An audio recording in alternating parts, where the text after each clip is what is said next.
গুরুত্বপূর্ণ একটি খবর আপনাদের এই মুহূর্তে জানাবো। কোচবিহারে ফের রক্তারক্তি, ফের একবার তৃণমূল কর্মী খুনের ঘটনা সামনে আসছে।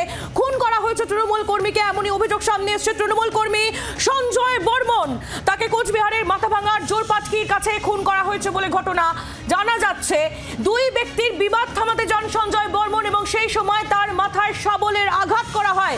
ইতিমধ্যে এই ঘটনায় দুজনকে আটক করেছে পুলিশ। কোচবিহারে ফের একবার রক্তাক্ত তৃণমূল কর্মী খুন করা হয়েছে। তৃণমূল কর্মী সঞ্জয় বর্মনকে কোচবিহারের মাথাভাঙার জোরপাটকির এই ঘটনা।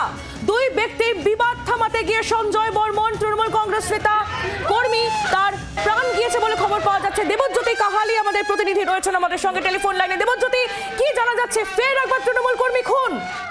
দেখো, একেবারে যে মাথাভাঙ্গা 1 নং ব্লকের অন্তর্গত জোরপাটকি অঞ্চল অফিস রয়েছে, সেখানে কিন্তু দুই ব্যক্তির বিবাদ চলছিল এবং সেখানেই কিন্তু এই সঞ্জয় বর্মন, যাকে তৃণমূল কর্মী হিসেবে এলাকার স্থানীয় বাসিন্দারা চেনেন, তিনি কিন্তু সেই বিবাদ থামাতে যান এবং সেই বিবাদ থামাতে গিয়ে কিন্তু তাকে কিন্তু লোহা রড দিয়ে কিন্তু তাকে বেধড়কভাবে মারধর করা হয় এবং তাকে কিন্তু ঘটনাস্থলে সেখানে কিন্তু পড়ে যান এবং তারপর তাকে কিন্তু মাথাভাঙ্গা মহকুমা হাসপাতালে নিয়ে যাওয়া হলে তাকে কিন্তু মৃত বলে ঘোষণা করে চিকিৎসকরা। তবে তিনি কিন্তু তৃণমূল কর্মী বলে ওই এলাকায় পরিচিত। ইতিমধ্যেই কিন্তু যেটা সূত্রের খবর অনুযায়ী যেটা জানা যাচ্ছে যে পুলিশ কিন্তু ইতিমধ্যেই দুজনকে আটক করেছে এবং সাংবাদিক সম্মেলন পুলিশ কিন্তু দুপুর 12টার সময় করতে চলেছে। এবং ইতিমধ্যেই তোমায় জানিয়ে রাখি, সেই ঘটনার জেরে কিন্তু এলাকা স্তব্ধ হয়ে আছে, ঘটনাস্থলে পুলিশ রয়েছে। এবং তোমায় আরো জানিয়ে রাখি যে গতকাল রাতে কিন্তু হঠাৎ করেই দুই ব্যক্তি কিন্তু এই জোরপাটকি অঞ্চল অফিসের সামনে কিন্তু বিবাদ করছিল, ঝামেলা করছিল এবং সেই ঝামেলা কিন্তু মেটাতে গিয়েই কিন্তু এই সঞ্জয় বর্মন তাকে খুন হতে হয়।